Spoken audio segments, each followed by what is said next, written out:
Today, we are going to talk about Mr. Darcy's Handflex in Pride and Prejudice, 2005. And why are we talking about this? Because I feel like it. That's why. I just want to talk about some escapist things that make me feel good, and hopefully it'll make you feel good. So today we're going to settle back and have a casual freestyle girl chat about iconic moments in cinematic history in the year 2005 when Matthew McFadden, I'm sorry, when he flexed his hand for us all to see. It was just a sliver of time in cinematic history, but it has inspired many budding romance writers and many thirsty fan edits. And I feel like I can't go through life if I don't toss my hat in the ring and just really dissect the power of a hand flex. And I know you're looking at this and you're like, what is this, Teresa? It's because after years of spending my time writing, keyboarding, mousing, I have carpal tunnel. And maybe I just want to keep it contained in this brace for a little bit. I don't want to get people getting too thirsty here. So that's what we're going to talk about today. We're going to talk about Mr. Darcy's hand flex and other things about Pride and Prejudice. I'm just going to indulge in my Pride and Prejudice fandom. There's no rhyme or reason, and I'm not even sure if the algorithm will like it. But you know what? Being a slave to the algorithm landed my hand in this brace. Every once in a while, you just have to say F it. The hand flex is much more important than views. And if I get like 20 views, I think that would be fine. That's like 20 people that love the hand flex. So here we go. My name is Teresa, and this is Pride and Prejudice and Mr. Darcy's hand flex. Ugh. He didn't grunt. Watch it. Dun. Dun.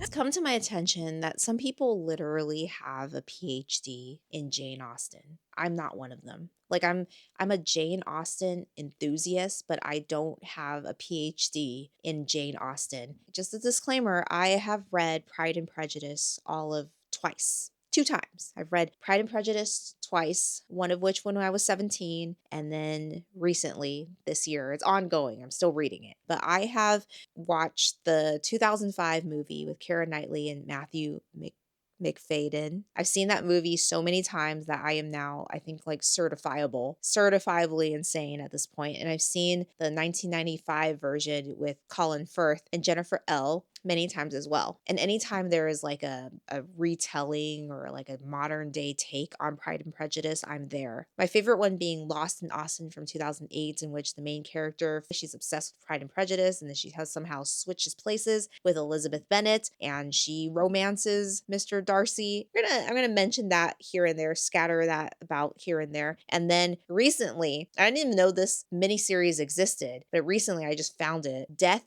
Comes to Pemberley, which takes place a year or so after Lizzie and Mr. Darcy marries. They're living happily ever after. They have a kid who's also called Fitzwilliam. There's like a lot of Fitzwilliam. This must be a popular name back then. Mr. Darcy's dealing with his in-laws, Mrs. Bennet. She's trying his nerves, and then death comes to Pemberley. Ow. Death.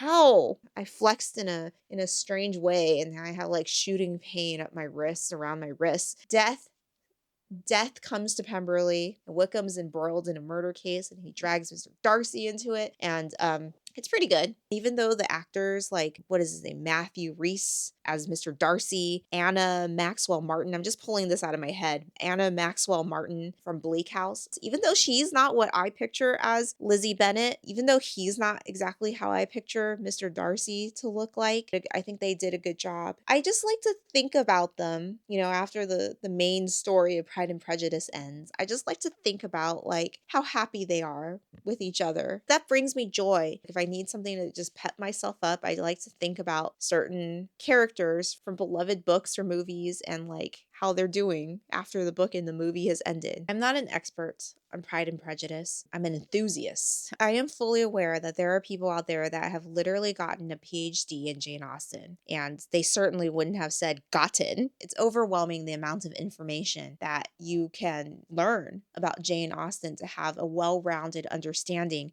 of Pride and Prejudice. There's in-depth discussions about the economics of Jane Austen's era. There's discussions about Mr. Darcy's wealth. Like everybody knows he's a wealthy man, but how wealthy is he? And there's inflation charts, discussions about government bonds and investments, essays about the Industrial Revolution, textiles and shipping investments that Mr. Darcy could have put his wealth in, or like his multiple avenues of income. This video is not going to be about that. It's going to be about something much more plebeian, much more lowbrow, maybe a little bit stupid. Some people have literally acquired PhDs on Jane Austen. So if you're the foremost Jane Austen scholar and you happen to be watching this, please have some grace for me. Maybe if I tell you that out of all the Jane Austen heroines, the one heroine that I relate to the most is Emma, the one character that Jane Austen herself didn't think any of her readers would ever like. And maybe they still don't. It's like I'm like Asian Emma.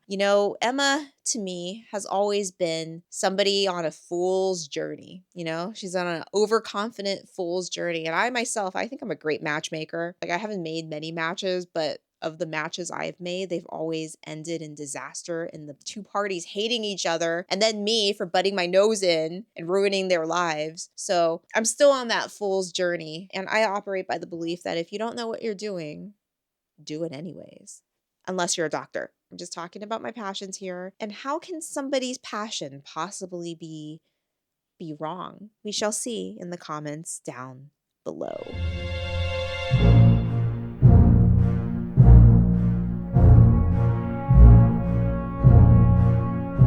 I've read a lot of romance novels in my day, starting from the age of when I was probably deemed too young to read a romance novel, but readers find a way. Honestly, I would have started earlier if I could. I've read all types of romance novels, from the very mainstream, like Nora Roberts and Jude Deveraux, to nowadays the romance novels are getting a little spicier, a little there's a lot of maneuvers going on.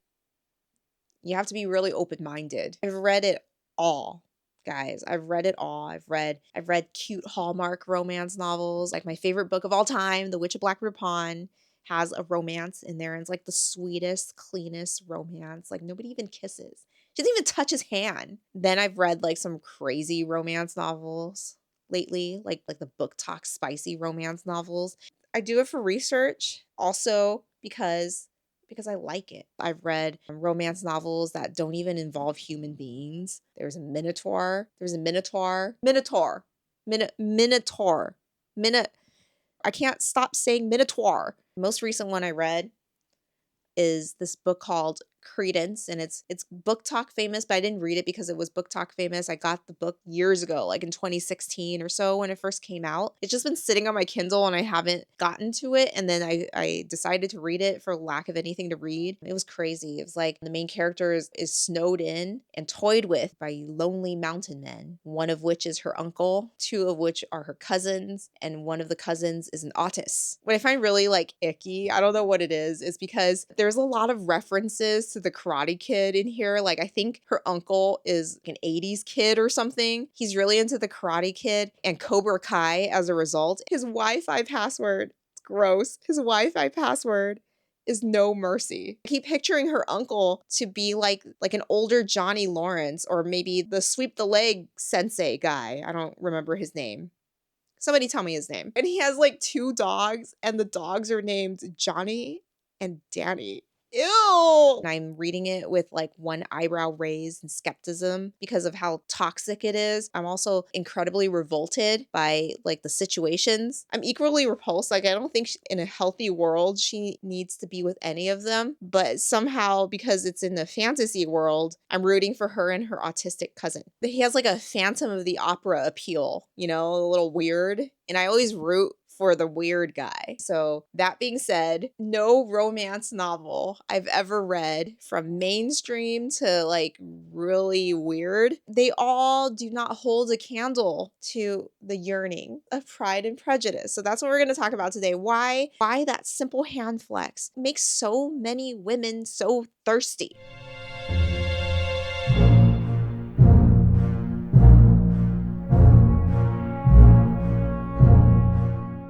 I am making this video under the assumption that anybody who watches this video, it's not your first Pride and Prejudice rodeo. It's not your first Jane Austen rodeo. You are intimately acquainted with the 2005 version of Pride and Prejudice and the 1995 version of Pride and Prejudice, and you possibly read the book and you've seen other variations or retellings of Pride and Prejudice. I'm assuming that your familiarity with Pride and Prejudice, the characters, the story beats, the movies, the literature is on the advanced level. But in the event that you are a complete novice and you've never heard of Pride and Prejudice, like you've been living under a rock, I do have a friend, by the way, who sometimes when I talk to her about pop culture things, she's like completely living under a rock. She's a 90s kid, but she's never seen Jurassic Park. Huh? Just give me like 1 second. In the early 19th century, the Regency period in England, there is a family of landed gentry. This family has 5 daughters of marriageable age. The eldest daughter, Jane, she's sweet of temper, but she's also the fairest one of all. Toast of the county, the belle of the ball. The second daughter, Elizabeth Bennet, the main character we're talking about, she's also very attractive, just not as pretty as her older sister. She's intelligent, she's book smart, she reads a lot, she's very direct and opinionated. She's a spark plug. And then she has 2 younger sisters, both very silly, very boy crazy. And then one sister who's very dour, kind of a buzzkill, likes to perform in front of people even though she's not very good. And I'm thinking she's kind of an autist. Unfortunately for the Bennets, they don't have a son. So it's 5 daughters, no son. So upon the death of Mr. Bennet, the estate will be entailed to their cousin, who is like a rambling idiot. That's the predicament that the Bennets are in upon the death of their father, which may be pretty soon because he is pretty old. Everything hinges upon staying in their cousin's good grace, or if they marry a man of means. Their only route to survival in what is deemed proper by society is to marry and marry well. So this is where we are now. We have 5 girls who are endangered of being impoverished once their father dies. So they're at the mercy of their cousin, who's an idiot. And news arrives that an eligible bachelor with £5,000 a year of disposable income has come to vacation in town. He comes with like an entourage, including 2 trash-talking sisters, which in the 2005 version of the movie, they've merged into one trash-talking sister, and Mr. Darcy, his friend, who is an attractive fellow, though very unpleasant, kind of scary, and quite judgy. It's also very interesting how everybody knows what everybody makes per year. So everybody knows what Bingley makes a year, everybody knows what Mr. Bennet makes a year. And by the way, I did some research, and Mr. Bennet in the 2005 movie, we're led to believe that the Bennets are completely impoverished. But I did some online digging and I found this article, The Economics of Jane Austen. You know, there's a lot of literature, there's a lot of like discussions about how much Mr. Darcy makes, how much Mr. Bingley makes, and how much Mr. Bennet makes. And Mr. Bennet has an annual income of £2,000 per year. Adjusted for inflation is roughly like $200,000 a year, and that's his disposable income. So if Mr. Bennet dies, each daughter will have £1,000 as her dowry, and that is invested as a small sum investment at 4% a year, leaving each daughter with £40 a year, which is a pitiful sum compared to Darcy's £10,000 a year. £10,000, by the way, is rumored. Nobody's really proved that he has £10,000 a year. But if that is his disposable income from his investments at 5%, that means he has £200,000 invested. £200,000 comes from his landed investments and interests. People were talking about textile mills and shipbuilding and overseas investment. I shudder to think what kind of overseas investments he's making in the early 19th century. The Industrial Revolution in England began around like 1750. In the Regency period of the early 19th century, we're not like in the meat of the Industrial Revolution like the mid 19th century with smokestacks and steam engines and street urchins and losing their limbs and like looming machinery. Hello? Please don't listen to me right now. Are you listening to me right now?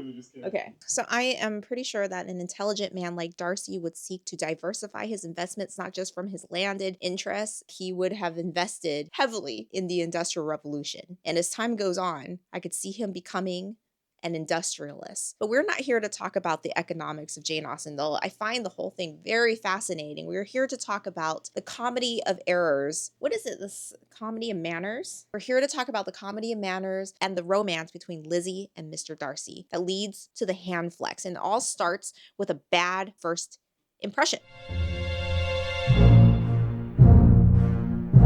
So Mr. Darcy is more or less going around like a glowering wallflower, like very antisocial, very snooty. His friend is trying to get him to liven up and join the festivities, dance with some girls. Bingley is immediately taken with Jane, but he's like, how about her sister? So Jane is undisputably, objectively beautiful by Regency standards, which means that she has the classic beauty of a Romanesque statue. She is symmetrical. She has a prominent nose bridge. Like, just imagine the Romanesque statues of yore. And while everybody undisputably says that Jane is the most beautiful girl in town, Lizzie is no slouch either. I surmise that she's gone through life, not as beautiful as her sister, but nobody's saying that she's ugly. So she overhears Darcy say that Bingley has found the most beautiful girl at this ball. Bingley is like, how about Lizzie? And he says, she is tolerable, but not handsome enough to tempt me. And I am in no humor at present to give consequence to young ladies who are slighted by other men. She overhears this, and this sows the seeds of prejudice and dislike against Mr. Darcy from this day forward. It's like a snowball effect, where he basically, in today's modern slang, he's called her mid. She says to her friend Charlotte Lucas that she doesn't care. Her pride is very much wounded. She has probably gone through life hearing nothing but the fact that you are handsome. For Mr. Darcy to call her tolerable, to quote Lady Catherine, she has never been so thusly treated. It's because he insulted her looks and hurt her pride. And now he has sown the seeds of dislike for him that will carry over through a majority of the book. From now on, everything he does will just snowball and be seen through a lens of dislike. Like, he could literally save children from a burning house fire, and it doesn't matter because she doesn't like him. To be honest, this is why this very keen observation on Jane Austen's part has very much touched upon the pressure point of women, probably also, just human beings in general, in that, like, you never want to hear anybody call you ugly. Not that he called her ugly, but, calling somebody tolerable but not handsome enough, it's not a compliment. Somebody could call me ugly, and then somebody could call me mid, and I feel like it's all just in the same ballpark of insulting. You never want to hear anybody make fun of your looks, whether they're saying that to your face or they're saying that behind your back and you happen to overhear him. And I don't even know what's worse. Like, if he says it to your face, they literally are like trying to get a rise out of you, and maybe they want to be punched in the face. If they say it behind your back, it's even more insidious in that sense. If you overhear them, they're not trying to get a rise out of you. That's just what they think. That's what they think of you. And even though Lizzie she considers herself an intellectual person, but she cannot overcome her basic human instinct of wounded pride. It doesn't even matter if she's objectively beautiful or if she knows that she is plain or she knows that she's ugly. Even if you're ugly, you don't want to hear people call you ugly.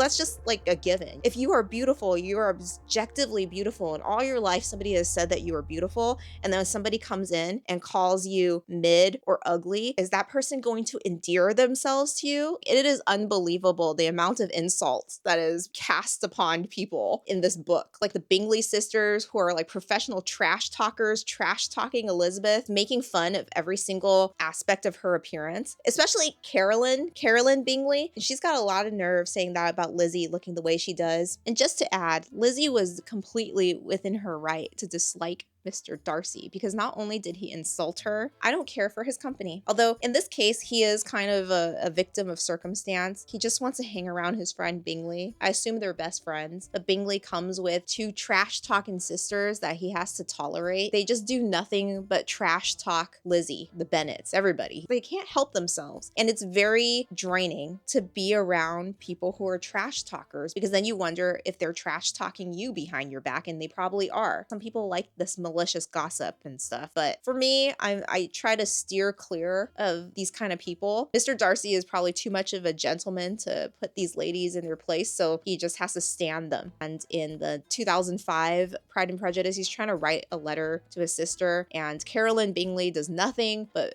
talk to him while he's trying to concentrate. Don't you think it's annoying when you're trying to do something and somebody's just talking at you nonstop, like asking you, what you doing? It's almost as annoying as if you are trying to watch watch a movie. What happened? Who's that? Just watch the movie. So that is like what he's dealing with. At some point early on, he's starting to see Elizabeth Bennet with new eyes. He finds her actually very attractive than his initial impression of her. In motion, in movement, she is very agreeable to him. And he's struck by her fine eyes, you know, like he's an eye man. He likes eyes. He likes fine, lively eyes, you know? And he mentions this to Carolyn Bingley, and she's somehow butthurt by this. There are some people who are insulted if you compliment other people. She's the type of woman that would 100% screw over another woman, her fellow woman. She's 100% a Regency pick-me girl. Him complimenting Lizzie insults her. Now she really has to like press him about it. She really has to tease him about Lizzie's fine eyes. Do you think she's so fine now? What do you think about her eyes now? I never find her very attractive myself. I find her like a common peasant, so tanned by the sun. Have you seen the mud on her hemline? Do you think she's so fine now? And the other sister, Louisa, who they made disappear in the 2005 version, she's an equal trash talker. Like they work off each other. They're like a tag team trash talking duel. And if Mr. Darcy's hanging out with them, I wouldn't think highly of Mr. Darcy either. So when we get to the Handflex in the 2005 movie, we're at a stage where Mr. Darcy is giving Elizabeth a second look. Darcy is very much taken by her wit, by her independent spirit, by her animated beauty, because, you know, walking all those miles, she's got rosy cheeks and fine, lively eyes. So basically, as I said before, she's a spark plug and he likes it. He could use a spark plug in his life. And at this point, she's completely soured on him. Whatever attraction she had for him might still be lingering. Like she could be physically attracted to him, but she is completely soured to his character. She has no motivation to even try to be pleasant to him. In the Regency marriage market, when you try to catch a husband, you kind of have to be on your best behavior. You have to act like how you would think a potential husband would want a future wife. Maybe you have to be a little bit more docile. You have to be a little bit more girly, feminine, really give in to that feminine mystique. Lizzie is like, there's no chance of anything happening between me and Mr. Darcy, and I don't want it to because I don't like him. So she's just herself. She lets her hair down. It's like she dislikes him so much. He doesn't know that she dislikes him. She dislikes him so much that he finds it irresistible. She's basically herself, and he's very attracted to that. And that is just one of the things that in a romance novel, like women are very drawn to. You don't have to pretend to be like the perfect woman. You don't have to pretend to be what a guy wants you to be. You could just be yourself, and he likes you for yourself. The psychology of a romance novel, and I guess what women want, is to be sought after for being yourself, to not have to like put on any airs, not even to have to put on any makeup, not have to act like how society or a patriarchal society thinks we should act. Elizabeth Bennet is not dumbing herself down to make any guy feel more manly. She's opinionated, she's smart, and a lot of that is a deterrent in the marriage market, in the Regency marriage market. Like if you go around being very opinionated, it cannot bode well for you. You're not going to catch a husband. I don't think in high school I've ever dumbed myself down, but there's a lot of guys on this channel that think I should have dumbed myself down. Crazy manifesto man will catch wind of this and start writing a manifesto. So at this point in the story, she has no motivation to want Mr. Darcy to like her. She doesn't care what he thinks anymore. He has lost her good opinion, and it's lost forever. So she's going to give her direct opinion about his very high and impossible standards in which he holds women. He has a very unattainable ideal of what a woman should be. She's gonna set him straight, and he might not like her for it, but she doesn't care. In not caring and being herself, she has made him fall for her. Another thing that really appeals to me, and I don't know if I speak for all women, Elizabeth is not afraid to just put Mr. Darcy in his place, and he's enough of a man in order to be put in his place by a woman and not feel unmanned. She does not emasculate him by matching him in both wit and intelligence. So in this moment leading up to the Handflex, Lizzie doesn't care about how she comes off to Mr. Darcy. She's just acting like herself, maybe a little bit more snippier. Mr. Darcy's having a change of heart about her. She's just so direct that it's just irresistible to him. And he seems like a man of logic. This is Age of Enlightenment time. He seems like a man of logic. He knows that he cannot get in with her family. Number one being that they are of of a lower, they're all aristocrats here, but they're like the low tier of aristocrats. And her mom, by the way, her dad is landed gentry, but her mom, by the way, is the daughter of a lawyer. She's very bourgeoisie, and that's not a compliment in this case. So her connections are low. He's going through an inner struggle in which he's fighting everything he's learned at birth, and his pride has said that if he hooks up with her, and by hook up I mean like get married, because nobody hooks up back then. They probably do, but this is Jane Austen when nobody hooks up. If he were to court her, he would be marrying down, and her family is of undesirable connections. Like, Mr. Darcy has to contend with all of that. So in addition to being in the lower rung of the aristocratic ladder and having a very pitiful dowry, he doesn't need to marry anybody with a higher dowry to supplement his income. You know, he has enough income to do whatever he wants. But her immediate family is in want of manners in public. She has two silly boy crazy sisters chasing soldiers around. Her mother is giving off like Mama June gold digger energy. She makes no pretense, and she's pretty loud and boisterous about the advantages Jane would have in marrying Mr. Bingley, and that she's marrying into money and it would be advantageous to the family as she marries into money. Like, this frank talk of money is distasteful to Mr. Darcy. The dad is indifferent and apathetic, and Mary, she insists on playing her drab little songs in public. This is not a proper match, but at the same time, he's just so, he finds her so irresistible that he has to help her into the carriage and touch her hand. Touching somebody's hand is very significant. When he flexes, when he does this, then ow. It's kind of like he's trying to shake off his attraction to her. He's trying to shake off. I don't want to say carnal desires in the context of Pride and Prejudice. I feel like nobody is supposed to have any carnal desires, but he's just trying to shake off his desire for her and his reason, where reason and desire meets in the flexing of one's fingers. He's trying to brush off her touch, but savor it at the same time. Savor her touch and brush off her touch. And that is the significance. That's my deep reading of Mr. Darcy's hand flex. Ugh.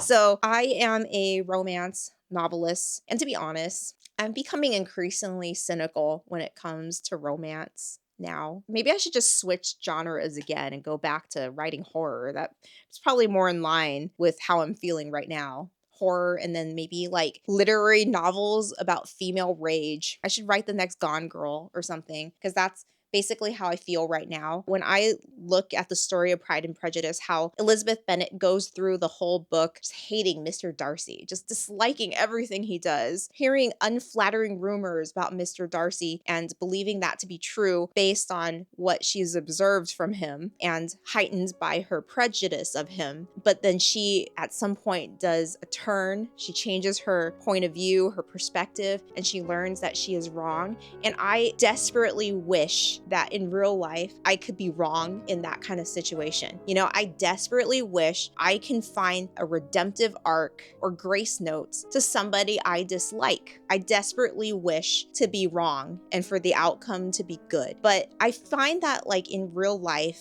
unfortunately, the opposite is true, in that there would be somebody that I have immense respect for and I believe to be a good person. All their actions would be viewed through rose-colored lenses, and I would believe them to have the best intentions for me, for the world. And then later on, gradually through a series of conversations and situations, I find myself souring on them. They are not the person I thought they were. They're not worthy of the respect I had for them. Basically, it all boils down to I'm very disappointed in that person. I thought they were a good person, but I was wrong. And it's just like the Lizzie to Wickham situation, where she is inclined to like him from the beginning. He's working on charm, he's working on sweet talk, he's working on pretty privilege, and she's inclined to hate Mr. Darcy from the beginning, but she's inclined to see Wickham as like a heroic figure, and it turns out that she was wrong about him, and he's basically a scumbag. Now, I feel like that's mostly true to the world we live in now, but I desperately, like the last shreds of romanticism, the last shreds of my idealistic youth, desperately want to believe that people are really good at heart. And I desperately want to believe that there are more Mr. Darcys out there, knights in disguise, than there are Mr. Wickhams out there, wolves in sheep's clothing. Also, what draws me about Pride and Prejudice, other than like being reacquainted with the last shreds of my idealism, Lizzie is continually put in close proximity with Mr. Darcy that she could possibly view him with a different perspective. But I find that in real life, especially nowadays, it's very hard to do so, that you make quick snap judgments about people and assumptions about people, and then you never have the opportunity to see them in a new light, and they'll never have an opportunity to redeem themselves in your eyes. You're just never put in a situation where you have to interact with each other. And honestly, I think that's just the whole suspend your disbelief appeal of romance novels, and to be more specific, the enemies to lovers genre, in that like in real life, if somebody makes a bad first impression, if somebody has wronged you in any way, or you just meet them for 5 minutes, you're like, I don't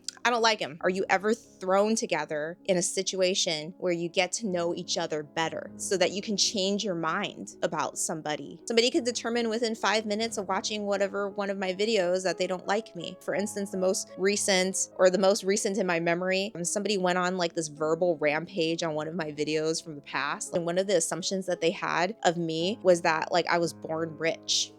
Like what about me says that I am rich? He obviously didn't watch the monologue in which I talked about growing up poor. But at the same time, somebody comes in and they're like, I'm rich and you poor people are so sour. You need to suck it up. Suck what up? Maybe this person who says I'm poor should talk to the person who thinks I'm rich, and then they should just even each other out or something. But being online within 5 minutes of watching my videos, you could just automatically determine that you don't like me. And will you ever give me a second chance? I don't think so. Second chances don't really happen in real life, and that's why in this fictional story, second chances do happen. Redeemability does happen. When I'm feeling upset about the world, I would turn to certain books that are beloved by me when I was younger. It's a balm to soothe the soul. It makes me believe that people are good again, even though they're not real people. But the fact that somebody has put these characteristics to words makes me believe that there are good people. I don't know. What do you think? What do you think about that? Have you ever made a snap judgment of somebody else? And please tell me if this has happened to you, because I want to believe, I want to feel good. I want to feel good in mankind. So let me know if you have ever disliked somebody from the onset. They've made a bad first impression on you. You've eventually changed your mind, and now you're best friends, or now you're married, or now you're dating. Prove me wrong. I want to be wrong. Make me hopeful. And let me know if you would ever forgive anybody if you overheard them trash talking your looks at a party. Like, have you ever had an enemies to friends or enemies to lovers type of situation? So I want to know. So that's a lot of things I want to know. Get to commenting, guys. And if you made it this far, drop this rose in the comments down below. I guess I could have chose a different flower, but it's just easier. I'm sure there's a rose bush somewhere in somebody's garden in Pride and Prejudice. There's got to be a rose bush. They seem like rose bush people. And while you're at it, why don't you flex your index finger too and hit the like button if you've enjoyed this video. And I'll see ya next time.